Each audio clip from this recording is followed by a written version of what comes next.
the Chi-Town experience on the flight.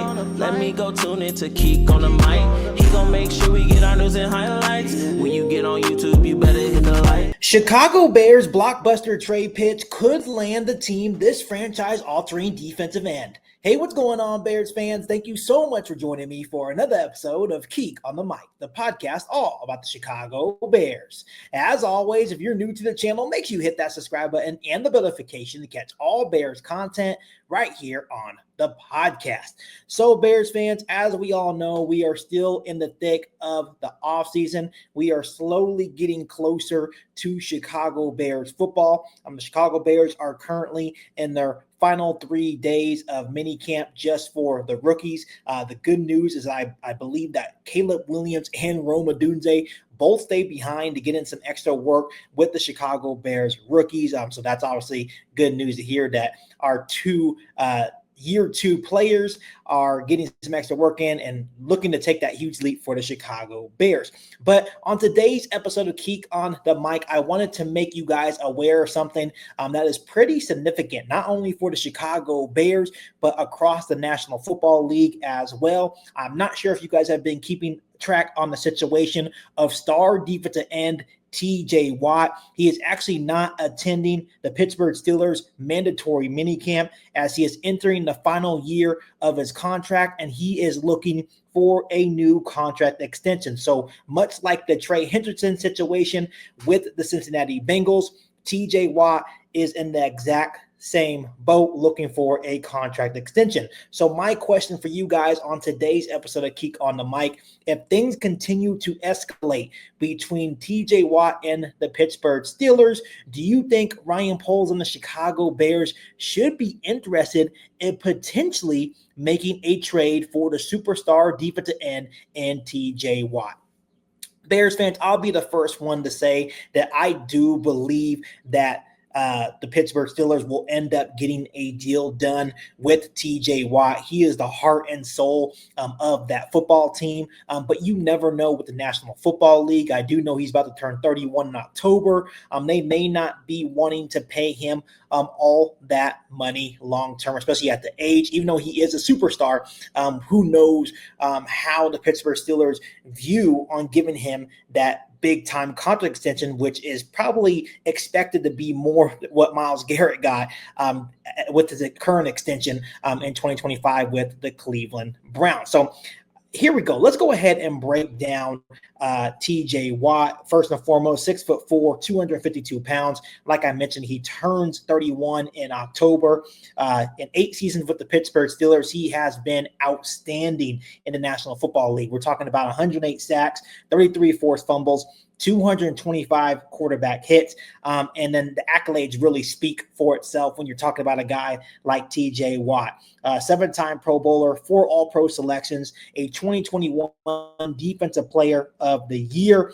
So all in all, I think it goes with the accolades itself. TJ Watt is a superstar, not only for the Pittsburgh Steelers, but in the National Football League. He is one of, if not the best edge rusher in the National Football League today. And when you look at what he could possibly mean for the Chicago Bears, not only for the Bears defense getting to the next level, you think about what he can do for the Chicago Bears organization as a whole. I think adding a guy like TJ Watt would instantly put the Bears in their Super Bowl window. And just like the conversations we talked about with Trey Hendrickson, that you make this type of move if you believe that you have a team that is ready to win now. Of course, the same rules apply that you have a quarterback in Caleb Williams on his rookie window. So if Ryan Poles really wanted to make this move now, this is the time to do it, just for the simple fact that you're trying to possibly win now. You have a roster and you have your coach in place.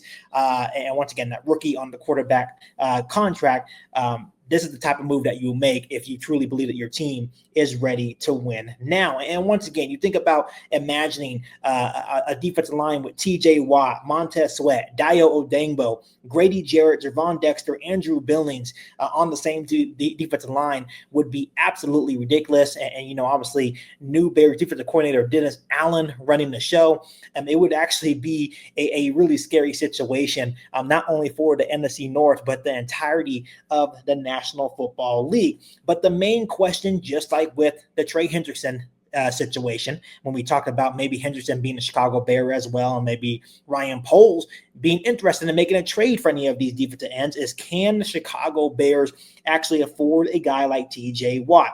Even with TJ Watt about to turn 31 in October, the price will still be very expensive if the Pittsburgh Steelers are actually willing to trade TJ Watt.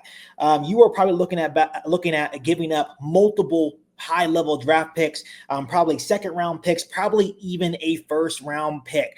This guy has been that productive, and the Steelers probably view him, and probably most of the National Football League view TJ Watt having still multiple high-level seasons ahead of him. Looks like he's not slowing down whatsoever. And then you would also have to make him the highest-paid non-quarterback in the National Football League. Once again, I did refer to Myles Garrett early on in today's episode of Keek on the Mic. Myles Garrett just signed an extension worth $40 million per year with $122.8 million guaranteed, with total value of $204.8 million. So you're looking at possibly paying TJ Watt more than that, because he believes that he is one of the best, if not the best, edge rusher in the National Football League, and arguably so. Obviously, the accolades, the stats speaks for himself. TJ Watt is definitely deserving of that contract. But on the Bears' point of view, doesn't make sense, right? He's about to turn 31 years old. Do they actually have the cap space to make this happen? According to Over the Cap, the Bears are projected to have $54 million in cap space in 2026, which is enough money to make some significant moves. But is it enough to, pay a player like TJ Watt and make him the highest paid non-quarterback in the National Football League? That's where things become tricky. So much like the Trey Hendrickson conversation that we have had countless amount of times right here on Keek on the Mic, even though personally as a Bears fan, I know a lot of you guys would absolutely love to have TJ Watt on the Chicago Bears roster, it really doesn't make sense long term unless you believe that you can win the Super Bowl in these next couple of years. If Ryan Poles views this team able to win the Super Bowl in the next couple of years on Caleb Williams' rookie contract, then yeah, go out and make this move. But I just don't see Ryan Poles mortgaging the future of giving up a first and maybe a couple of seconds and then making him the highest paid non-quarterback in the National Football League. At this point, you can consider that Trey Hendrickson would probably be a cheaper option for the Chicago Bears. You probably want to give up maybe 1 second-round pick and a later round draft pick. And then I've been hearing a lot of noise that the contract for Trey Hendrickson would probably be around 3 years, $100 million contract, which if that is the case, that is far cheaper to me, just as a productive of a player these last couple of seasons. I'm not saying that Trey Hendrickson is better than TJ Watt. I'm just saying the production over the last couple of years for Trey Hendrickson compared to TJ Watt, you can make a good argument that Trey Hendrickson could have just as good of an impact on the Chicago Bears football team, just as much as TJ Watt. So this is just a conversation, hypothetical, not saying it's going to happen. You guys may even give me some hate down below in the comment section, but let me know in the comments that if this continues to escalate, would this be even worth a phone call for Ryan Poles and the Chicago Bears? Let me know down below in the comment section. But as always, Bears fans, make sure you guys continue to hit that subscribe button and the notification to catch all Bears content right here on the podcast. Make sure you follow me on all my social media platforms, and make sure you share this episode of Keek on the Mic with every single Bears fan that you know. But other than that, be back for all new Bears podcasts right here on Keek on the Mic. Thanks, guys, and as always, bear down. You ain't bout it, you ain't bout it, you ain't Keek on the Mic. You ain't bout it, you ain't bout it, you ain't Keek on the Mic. You can go and subscribe, cause I be on it right.